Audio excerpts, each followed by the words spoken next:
Observer is he observe, दृश्य ही दृश्य है।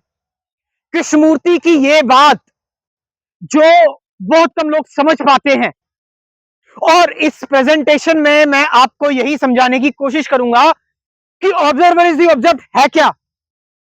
और ऑफ कोर्स इसके बारे में मैंने बात की हुई है कई बार, मगर ये टॉपिक ऐसा है, इसके बारे में कितनी भी बात कर ली जाए, आप मेरी पुरानी वीडियोस भी देखेंगे ना, तो उन पुरानी वीडियोस में भी आपको बिल्कुल अलग चीज दिखाई देगी। हर बार एक अलग चीज समझने को आपको मिलेगी।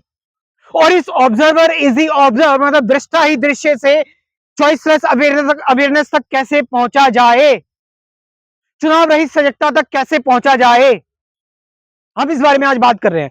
ऑब्जर्वर इज दी ऑब्जर्व, दृष्टा ही दृश्य मतलब जो दृष्टा है और दृश्य दोनों एक ही है, जो देखने वाला है और जो देखा जा रहा है दोनों एक ही है। यानी कि क्या, कहां से शुरुआत करें, अपने अंदर से शुरुआत करते हैं, है ना, अपनी इनर साइकोलॉजी से शुरुआत करते हैं कि मान लीजिए मेरे अंदर एंगर है, मेरे अंदर गुस्सा है, गुस्से को मैं देख रहा हूं, तो मेरे अंदर का जो गुस्सा है वो क्या है, एक दृश्य है, मैं एक दृश्य को देख रहा हूं। और इस देखने वाला कौन है, इस गुस्से को, दृष्टा, ऑब्जर्वर। गुस्सा ऑब्जर्व्ड है, देखने वाला ऑब्जर्वर है। मेरे अंदर गुस्सा आया, मैं इस गुस्से को देख रहा हूं। Now the anger arising in me, I am watching this movement of anger, मैं इस गुस्से को देख रहा हूं, गुस्से से अलग होकर, सेपरेट होकर। तो मैं क्या कर रहा हूं, फिर इस गुस्से पर रिएक्ट कर रहा हूं, क्योंकि गुस्से को मैं अलग तरीके से देख रहा हूं। अब जब मैं इस गुस्से पर रिएक्ट करूंगा तो फिर गुस्से से रिलेटेड मैं एक्शन भी लूंगा, कोई एग्रेसिव एक्शन या फिर वायलेंट एक्शन। मैं लड़ूंगा या मैं गुस्से को कंट्रोल करने की कोशिश करूंगा, या मैं ये सोचूंगा कि गुस्से से, एंगर से नॉन एंग्री में कैसे जाया जाए, नॉन एंगर कैसे हुआ जाए, मैं ये सोचूंगा, क्योंकि गुस्सा मुझसे अलग है। अच्छा, सच्चाई क्या है, लेकिन ट्रुथ क्या है, कि आप सच के साथ रहना चाहते हैं, झूठ के साथ रहना चाहते हैं। आप सच के साथ ही रहना चाहते हैं ना। आप, अध्यात्म मतलब सबसे इंपॉर्टेंट चीज है कि खुद से सच्चे रहो, कि आप सच के साथ रहना चाहते हैं। अच्छा, गुस्सा अगर आप देखो तो गुस्सा कहां से आ रहा है, किसके अंदर आ रहा है गुस्सा। गुस्सा आपकी कॉन्शियसनेस में ही है, आपकी चेतना में ही है। और गुस्से को देखने वाला भी कौन है, आपकी चेतना में ही है। गुस्सा भी विचार है और गुस्से को देखने वाला भी कौन है, वो भी विचार है। यानी गुस्सा विचार है, गुस्से पर रिएक्ट करने वाला भी कौन है, विचार है। गुस्सा विचार है, गुस्से को कंट्रोल करने वाला ही विचार है। तो दोनों तो एक ही हुए। और जब दोनों एक हुए तो मैं गुस्से को अलग से कैसे देख रहा हूं, क्यों देख रहा हूं मैं गुस्से को, मैं गुस्से को एक अलग मूवमेंट क्यों परसीव कर रहा हूं। ये तो मेरी ही चेतना है ना, ये तो मेरे ही अंदर है। तो इस सेंस में तो गुस्सा और गुस्से को देखने वाला एक ही हुआ, दोनों एक ही है, क्योंकि गुस्सा भी मेरी मेमोरी में है और गुस्से को देखने वाला ही मेरी मेमोरी में है, वॉच करने वाला ही मेरी मेमोरी में है। ये भी मेरी कॉन्शियसनेस में, ये भी मेरी नॉलेज में है, ये भी मेरी साइकोलॉजी में है। तो जब ये चीज मेरे अंदर ही है तो मैं क्यों इसको अलग से देख रहा हूं, मैं इसको इसकी जगह पे क्यों नहीं रहने देता, क्यों इसको एज इट इज नहीं रहने दे रहा, क्यों इसके साथ नहीं रह रहा, मैं क्यों इससे फाइट कर रहा हूं, क्यों इससे लड़ रहा हूं, क्यों इसको नाम दे रहा हूं, क्यों इसको डिकोड कर रहा हूं, क्यों इसको एनालाइज कर रहा हूं, क्यों इससे एक्सपीरियंस ले रहा हूं, क्यों इससे छुटकारा पाना चाहता हूं, क्यों मैं इसको दूर भगाना चाह रहा हूं, एस्केप करना चाह रहा हूं, क्यों मैं इस गुस्से को इंक्लूड कर रहा हूं, क्यों मैं इसमें एक्सेप्ट, रिजेक्शन, एड, सब्ट्रैक्शन कर रहा हूं, ये सारी चीजें कर रहा हूं, क्यों, वाई। इसी तरह से फियर का भी यही केस है, इसी तरह से आपके अंदर लस्ट आ रही है, उसका भी यही केस है। भाई ये चीज तो मेरे अंदर ही है ना, it is me, it is me, it's me, the fear is me, it's my movement of I, ये मेरे मैं की ही गति है। और जब ये मेरा मैं ही है तो अलग से कौन देख रहा है, अलग से कोई देखने वाला नहीं है। अलग से देखना एक इल्यूजन है, अलग से देखना एक भ्रम है।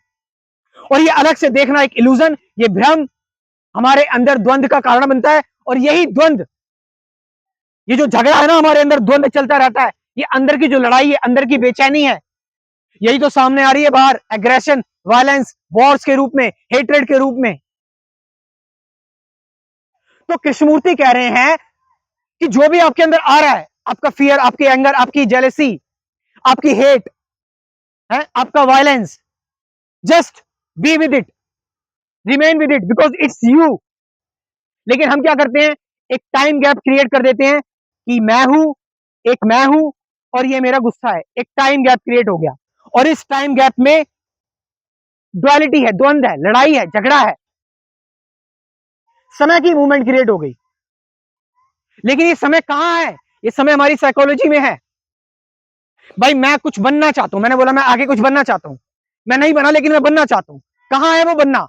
मेरी साइकोलॉजी में है, मेरे अंदर ही है। तो जब हम, और ऑफ कोर्स ये रियलाइज हो चुका है आपको, अगर आप इस चीज को ध्यान से समझ चुके हो कि it's all my psychology, it's all my thoughts. So thoughts को उनकी जगह पे रहने दो, रिमेन विद देम, उनको उनकी जगह पे रहने दो। Don't fight, don't even see, watch. विचार को देखो मत, विचार आपको खुद देख रहा है। Why don't you be choiceless? चुनाव रहित हो जाओ बस। चीजें हो रही हैं, बस हो रही हैं, कोई लड़ना झगड़ा नहीं। इससे आपकी एनर्जी बच रही है, ऊर्जा बच रही है। आपको पता है सबसे बेकार चीज हमें क्या सिखाई गई है? हमें सिखाई गई है कि चीजों को कंट्रोल करो, कंट्रोल, कि थॉट्स को कंट्रोल करो, इमोशन को कंट्रोल करो, फियर को कंट्रोल करो, लस्ट को कंट्रोल करो। और कंट्रोल करने में एक कंट्रोलर है, तो द्वंद तो हो ही गई, ड्युअलिटी तो होगी, फाइट, लड़ाई झगड़ा चलता रहेगा, अंदर ही अंदर बेचैनी चलती रहेगी। और ये अंदर की बेचैनी लावा फट जाएगा, बाहर आएगा, और फिर हम जो वायलेंट हिंसक ह्यूमन बींग्स हो गए हैं आज के टाइम पर, हम देख रहे हैं हर जगह युद्ध है, हर जगह लड़ाई झगड़े हैं। क्यों? Because it's in our psychology. तो ऑब्जर्वर इज द ऑब्जर्व का मतलब जहां पर सब कुछ एक है, एवरीथिंग इज वन। अच्छा, ये मेरे सामने पेड़ है, दिस ट्री, इस पेड़ और मेरे अंदर फिजिकल अंतर तो है, फिजिकल अंतर, कि भाई ये पेड़ है, ये मैं हूं, मैं ह्यूमन बींग हूं, ये पेड़ है। लेकिन साइकोलॉजिकल तरीके पर अंतर है क्या? क्योंकि पेड़ की जो इंफॉर्मेशन है, जो नॉलेज है, वो तो मेरी ही है, मेरे अंदर ही है। और मैं इस पेड़ को उस नॉलेज से ही अगर देखूंगा तो मैं इस पेड़ को सही से नहीं देख रहा। और जब मैं इस पेड़ को इस फैक्ट की तरह देख रहा हूं कि ऑब्जर्वर इज द ऑब्जर्व, तो नॉलेज बीच में नहीं आ रही है, सिर्फ ये पेड़ दिख रहा है। तो इस पेड़ में और मेरे बीच में कोई अंतर नहीं है, ऑल इज वन। यानी अल्टीमेटली बिना विचारों के देखना, यानी जब आप ये रियलाइज कर लेते हैं ऑब्जर्वर और ऑब्जर्व एक है, तो कोई लड़ाई नहीं, कोई कंफ्लिक्ट नहीं, एनर्जी बचती है। And then where you are just be, तुम हो, बस हो, ना कुछ बनना है ना कुछ होना है। This what is, this present, ये रियलाइजेशन जब आती है, then everything is resolve, inner conflict खत्म हो जाता है। इसी की तो कृष्णमूर्ति बात कर रहे हैं। This is observer is the observe, यही दृष्टा दृश्य दृश्य है। Analyser is the analysed, experiencer is experienced, thinker is thought, it's all one. कि जो सोच रहा है और जो विचार है, जो विचार पर रिएक्ट कर रहा है, वो भी विचार है, और विचार तो विचार है ही। मेरे अंदर कोई विचार आया, मेरे अंदर कोई विचार है, मैं उस विचार को देख रहा हूं, उस विचार को देखने वाला कौन है? विचार ही तो है, both are one. Then why I am watching thought? Just be with it, remain with it, remain with this fact, just this, यही observer is the observe. Then there is only choiceless awareness. फिर सारा वजन खत्म हो गया दिमाग का, brain का, सारा डाटा, कंडीशनिंग, प्रोग्रामिंग उड़ गई। इन्हीं सब चीजों की मैं बात करता हूं अपने स्पिरिचुअलिटी के कोर्स में। कुल 24 वीडियोस का ये course, awareness, present moment, observation, meditation, truth क्या है, सत्य क्या अगर है कहीं तो, साइलेंस क्या है, डुअलिटी क्या है, वो एम आई, मैं कौन हूं, थॉट, फ्रीडम फ्रॉम थॉट, इन सब के बारे में बात की हुई है। साथ साथ 50 से ज्यादा गाइडेड मेडिटेशन की वीडियोस भी हैं। मैं आपको इन्वाइट करना चाहूंगा अपने स्पिरिचुअलिटी के कोर्स में, कि आपकी बाहर जो आपकी सर्च करने की जो भूख है ना, वो खत्म हो जाएगी, अपने अंदर ठहर जाओगे तुम। मैं इतना बता सकता हूं इस स्पिरिचुअलिटी के कोर्स के through. You can see spark in my eyes, I am telling the truth, this is truth, yes, यही सत्य है जो आपको अल्टीमेटली वो बना सकता है जो आप एक्चुअल में हो। मेरा व्हाट्सएप नंबर लिख लो, 9773529489। ये नंबर मैं डिस्क्रिप्शन में भी ड्रॉप कर रहा हूं, वहां से जाकर आप इस कोर्स को ज्वाइन कर सकते हो। Thank you very much.